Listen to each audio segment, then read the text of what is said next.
You're going to plead to impeding traffic, it looks like, commercial motor vehicle impeding traffic. And they're going to dismiss the prohibited truck route violation, true? Yeah, yes, sir. So to the charge of impeding traffic, commercial vehicle, responsible or not responsible?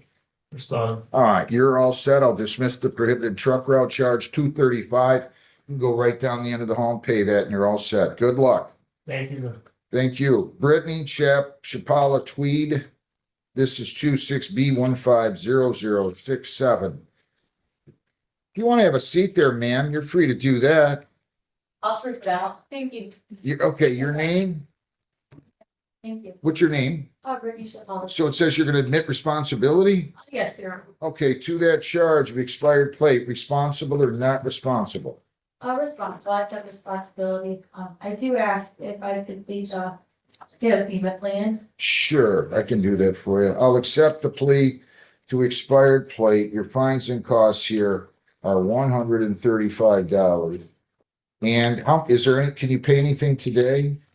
So, I got rid of that spinal injury. You just- And today, that's why I was gonna ask. You just tell me when you can pay Yeah. that. I give you 10 today, Yeah, but, I could pay it off in 30 days. Okay with you? yeah. Alright guys, today we're stepping inside a courtroom session that starts with what looks like a routine traffic docket, but it quickly reveals something much more interesting. We watch several drivers resolve their cases, but one moment stands out when a woman admits she can only afford to pay $10 toward her fine. Instead of rushing through the case, the judge takes time to work out a payment plan and even offers future extensions if needed.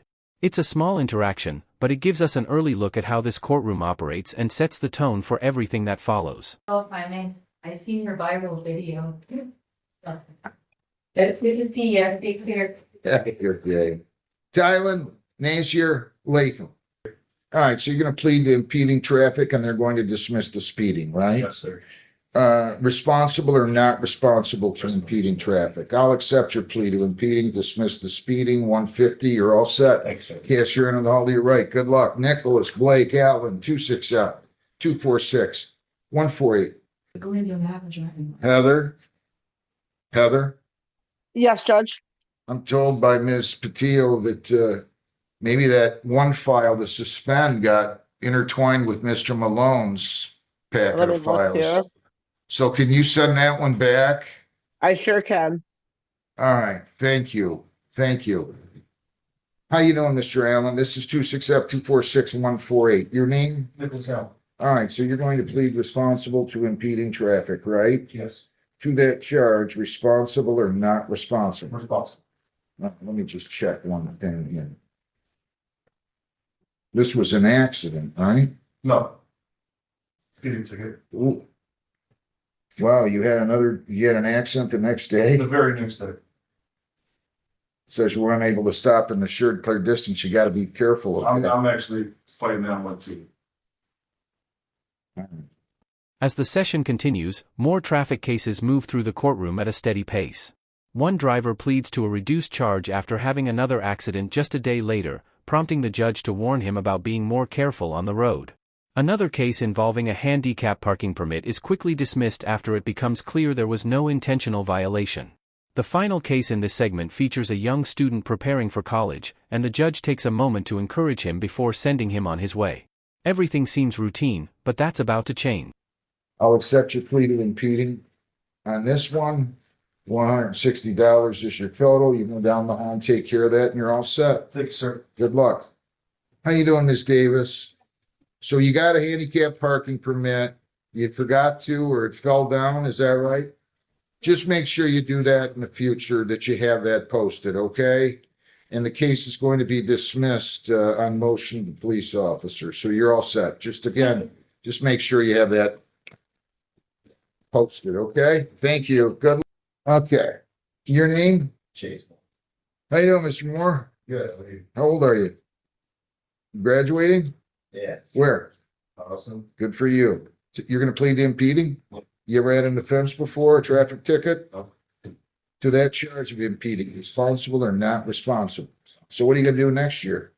I'm gonna go to college. Where? Bowling Green. Good. What's that? Bowling Green. Good for you. What are you gonna study? Good. 150. Good luck to you, young man. Have a good day. Just slow down a little, please. Deborah McDonald, 266-48168. How you doing, Ms. McDonald? Your name? All right, so they said they're gonna allow you to plead to impeding because there was no injuries and no vehicles towed or anything. So to that charge of impeding traffic, how do you plead? This is where the entire atmosphere of the courtroom shifts. Deborah McDonald approaches expecting to discuss a traffic incident, but the conversation immediately becomes complicated. The judge explains that prosecutors are offering her a favorable plea deal that would keep points off her driving record. Instead of accepting it, she questions the charge and begins explaining why she believes the police report got the facts completely wrong. What starts as a simple plea hearing suddenly transforms into a dispute over responsibility, evidence, and fairness. Responsible or not responsible? I don't know what impeding traffic means. It means 0 points and it won't go on your record. It's like a very good deal. Okay? Did that cause? It's gonna cost you 195. Disagree. You what? I will not accept it. You don't wanna do that? I'm paying $195. It doesn't matter at all. Well, then you can go to hearing on this, but and I'll be glad to set an informal. Listen very carefully. If I set it informal though, and you lose, the charge is fair to yield, that's 2 points. And that would go on your record and your insurance rates are gonna go up, okay? If you wanna take care of it today, but I don't want you to plead if you don't think you were responsible, but fair to yield. Let me see what it says. Driver failed to yield to traffic on eastbound West Road. Were you pulling out of a parking lot? I was headed west on West Road. The other person was headed east on West Road, At Parkwood. near there. Okay. And he turned in front of me. I did not even see him. He slamming him to the side of me. How this police officer wrote this up is the opposite of what it was. You don't have to plead to this. If you want to have a At this stage, neither side is backing down. Deborah continues insisting that the officer's version of events does not match what actually happened, while the judge carefully explains the consequences of challenging the citation. He repeatedly warns that losing at a hearing could mean points on her driving record and higher insurance costs. Rather than pressuring her into a decision, he lays out every possible outcome. The tension comes from watching someone struggle between accepting a deal for convenience or fighting for what they believe is the truth. hearing, I'll be happy to set a hearing for you. I might very well agree with you, but if I don't agree with you and I find you responsible, I just want you to be aware the conviction would go on your record in 2 points at best. Do you understand that? I do, but I don't believe it. That's okay. I should have to pay Hey. $195. Well, I mean, that's what I'm gonna charge you if you're convicted here. That's per our chart. It's not something new here. So I wouldn't worry about the 195 as much as I would worry about whether or not you're gonna be found responsible or not responsible. Do you understand what I'm telling you? Yes. It'll be a lot worse paying 195 if you're found responsible and conviction goes on your record in 2 points. But if you want a hearing, I'm all ears. I'll be glad to listen to you, ma'am. Fine. You think you were wrong then, don't you? Why are you coming up here and telling me you didn't think? Well, then why would you pay $195? I wouldn't pay 19 cents if I didn't think I did anything wrong. Then I have to go by the doctor and do it. It's not right. Then let's set it for it. How's that? You okay with that? To do what?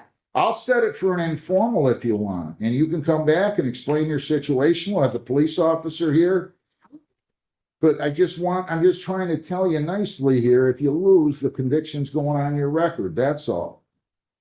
The discussion now becomes much more emotional. The judge stresses that Deborah cannot reject the plea deal, lose at a hearing, and then expect the original offer to remain available.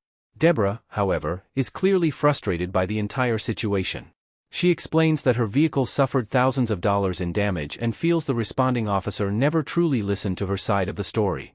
What makes this moment compelling is that the case is no longer just about a ticket, it's about whether she feels she has been treated fairly. Do you understand that? I do, but I'll just state it. I don't want it on the record because I wasn't involved. So ma'am, listen to me. I'm not trying to talk you into it. I'm not trying to talk you out of it. The only thing I'm trying to say is you can't have it both ways. You can't come in here and have a hearing and lose and say, now I'll take the impeding. You can't do that. If you truly don't believe you did anything wrong, then I'd encourage you to fight it. But if you fight it and you lose, you're going to have 2 points and the conviction's going on your record. I'm just paid it today. You think you did something wrong then, No, don't you? I don't. Then why would you just pay it today? Because I don't want to have to, I don't know, I'm just mad about the whole thing. It just was not right. The police officer didn't hardly even speak to me. And my car was all damaged. It's $8,500 in damage. And, you know, I mean, it's still drivable, but barely. You had insurance though. You had collision coverage, right? Yes, Okay, so how much is your deductible? $500. Do you want me to get? The final moments focus on a difficult decision. Even after hearing the risks, Deborah remains uncertain whether she should simply pay the fine or continue fighting the allegation.